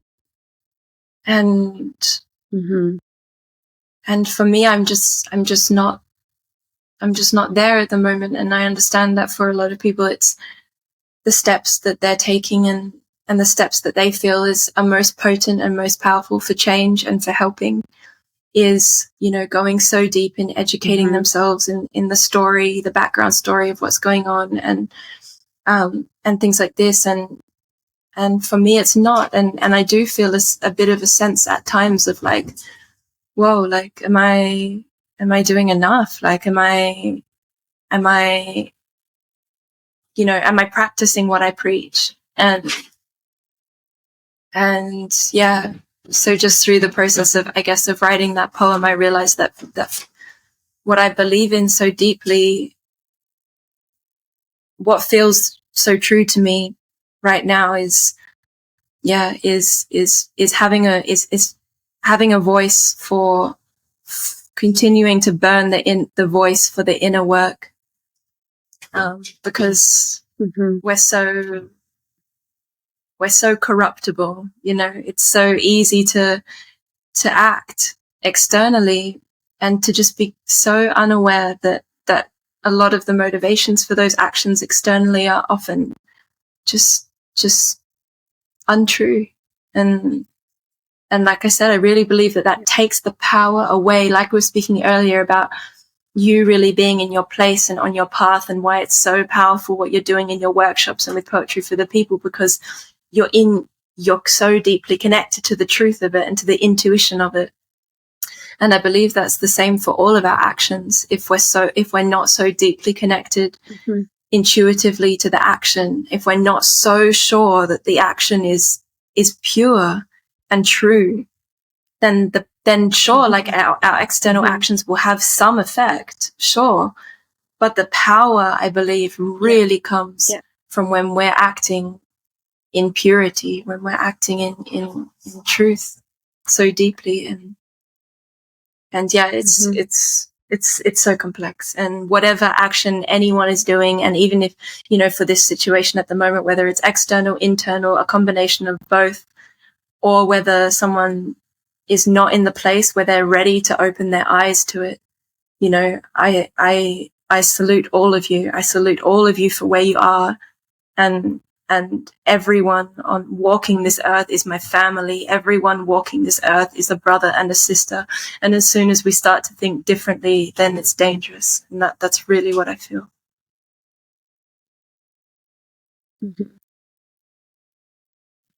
Totally, like how you put it into words as well. Like it just makes so much sense to me, because I have this feeling so deep in my soul that, like, with this oneness, with this, like, you know, everyone is my brother and sister and stuff, is that we can't be in this oneness until we're in our wholeness. And to be in our wholeness, it it it it is the light in the dark. It's the you know, the person who we want to be, or what, you know, what we're capable of, but also like with all the shadows and stuff that maybe, you know, our blind spots and stuff that are there too. And like taking the time to go so in has been, well, such a necessary part for me. And for being able to do that is, with absolutely no excuses, is to carve out time every single day to contemplate and to have times of like being able to hear my voice inside, you know, because one of my biggest distractions is to be busy and to stay busy, because not to feel all the uncomfortable feelings that are there. I can stay on the surface and, you know, like the swan all over here, but under here, like paddling like this, and without having those moments to really deep dive. And, you know, for me, it's my writing practice and movement as well, putting music on and just being able to move and like seeing what my body wants to say. I feel like there's so much wisdom in there. But being able to go back to, like you said, like the pipelines, like to get back to where the corruption starts, you know, in us and when that is, and just try to pinpoint that. And I think all the work that we're doing, whether it's silent, whether it's obvious and it's out there or not, I think that even that we've got this intention that this has stirred something in us that we feel like we need to do something with that, whatever that is. I don't think there is no shoulds or anything. I think we're all, and even if everyone, you know, people go, like you said, like into like freeze mode as well, like anything, it's all, yeah, like you said, you salute everybody, and me too. And sometimes, like, for me, it was, I went into complete freeze.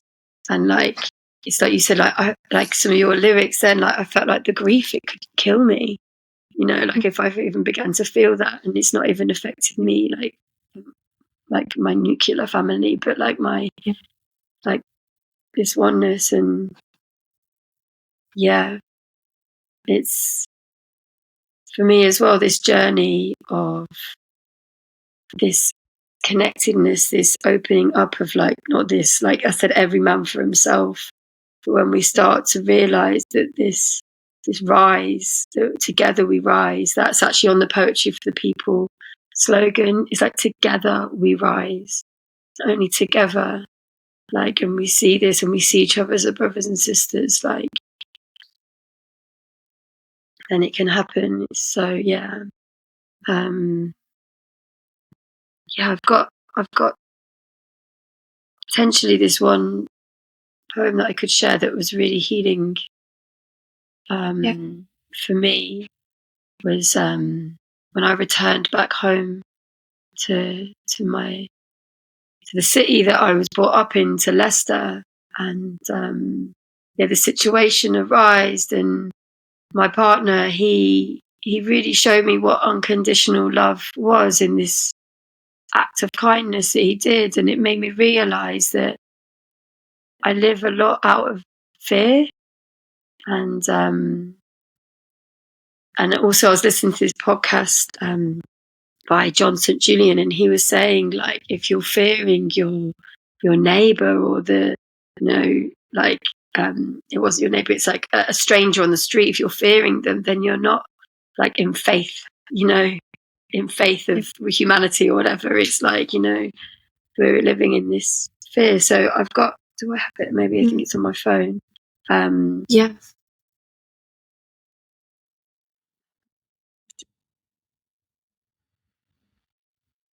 Yeah. Because like Mother Teresa said, like, you know, to go home and love your family, and this whole like love thy neighbor. If we can start there, like on the internal, and then like slowly bring this up, I don't know, it's a place to start. But yeah. Thank you so much for your poem. That touched me in so many deep ways, and I can't wait to, it's one I could listen to over and over again. You know, when you hear different parts of it in different times, and really resonates. Okay. I think I just need to plug my laptop in. There we go.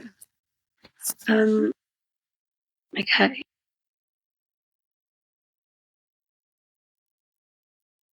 In the back end of the city, the only bright lights that you can see are from gambling machines, where a guy comes out and corners me, asking me for money, and my partner standing on the right side of me. You got any change? He challenges me. He is fierce and his eyes pierce. No, I say. He asks the same question to my partner without delay, and when he declines, fear slips in me thoughts of what if he's got a knife. He aggressively tells us to get cash out at the machine, and inside I start to scream. We continue to walk through the bus station, adrenaline pumping so everything goes in slow motion, and the violent desperation in his face makes me pick up the pace. Scared and alienated from this human who is now giving us chase. Heavy black tattoos under his eyes ablaze like a don't fuck with me look, and I look back and I tell my partner I'm terrified he might attack. He is calm and centers and replies, send him love. I try, but it's hard when fear fits like a glove. And we're meeting up with a friend, so we stop at the other end and he's followed us. His hand all drenched in city grime and his skin so filthy rough. Just give us a tenner and tell me where your friend is and maybe I can help you find her. I'm petrified, scared blind, squaring up to us one at a time, and I'm in a triangle in my mind of fear, love and trust. Love and trust is at the base, but fear is winning the race. With frustration and agitation on the rise, I'm wondering if we're going to get out of this alive. When he turns to Jason and threatens him that the cash machine is at the end of the station. And Jay looks the man in the eyes and replies, I cannot give you money, but I can give you a hug. And opens his arms as wide as a bus. And without a pause, the man collides without a thaw into an embrace of love and grace and stays there. And I'm amazed of the love and faith that Jason displayed and how brave he was to stay in unconditional love as this man is melting into this hug. I begin to hold and rub his arms and back. Human touch and love this man did lack. And I relax, feeling how our fate changed. You're gonna be alright, mate, we say and pray. He arises soft and seen, the heaviness feels clean. My heart no longer frozen, it opens, and we have a chat whilst holding hands and give him our blessing.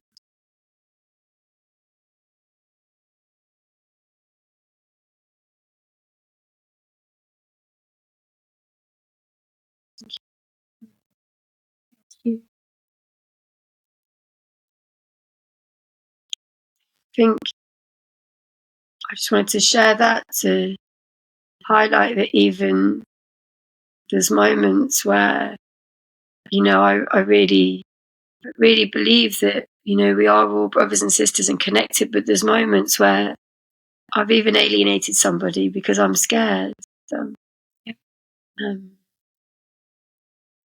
And I really want to walk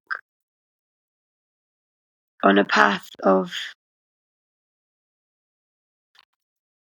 faith in humanity and see and actually, like you said, like walking the talk, and I think that's also so beautiful with poetry because it's also a reminder, like when I listen to the poems I wrote, I'm like, that is what I believe in, that is it, and it kind of brings me back into this like integrity. So it's really nice to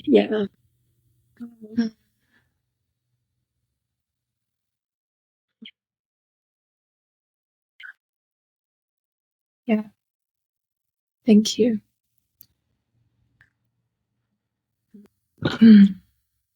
I feel like that this feels like, for me, quite a nice time to close. Unless there's anything before we finish, we'll speak a bit about your work. But does it also feel right for you to close at the moment? Yeah, totally. Yeah, I feel like the birthing process. Yeah. Cool. So those 2 hours went so fast. I feel like I just went on like a oh my gosh. We entered something. Same. It's like in there, like wow. Oh, so beautiful to see and feel and hear you. And my goodness. Yes, likewise. And I have, this episode has made me realize that I feel like we could have spoken, for so much longer as well. I just feel that it's a better approach to do it in separate episodes rather than having like a 12-hour podcast. Yeah. Totally. So looking forward to to having you on again and delving into lots of other things. So before we close, do you want to give any info to anyone who's listening for what you're doing? You know, you have some exciting things coming up, like the website, and tell us. Yeah. So I do have an Instagram account, which is the Creative Cat Cafe. And it's a slow starter, but soon there'll be more content on there, including some poetry that's been written in the workshops. Also, there's a book that's coming out that's got all poetry that's been written in under 10 minutes in the Creative Cat Cafe. But there's also a chance within the book to start with some little seeds of inspiration to start writing yourself. And I hear you say, but I'm not a writer. I don't write poetry. I'm not a poet. And I always say, like, if you write, you're a writer. You know, it's okay. And this is, my mission to start a writing revolution. And also coming soon, there's the Poetry for the People website, which is going to be a platform for people to share poetry, from their heart. And we're working on that in the background. But me and Hannah are kind of busy mamas at the same time, so it's coming and it's going to be in all perfect timing. That's where you can find me. And soon in January, I'm going to be offering on the Creative Cat Cafe Instagram and Facebook. There's going to be every day some little seeds of inspiration for writing and connecting to nature and connecting to our inner nature. It's been so amazing to chat to you today, and just sending love out to anybody who's listening as well. Thank you. Thank you so much, Ali P, the one and only. I will link all of your stuff below: Instagram, Facebook, websites, coming websites.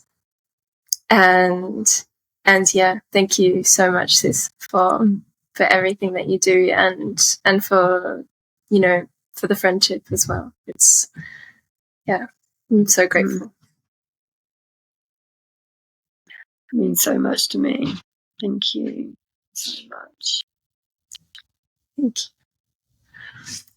Aho. Mwah. Aho.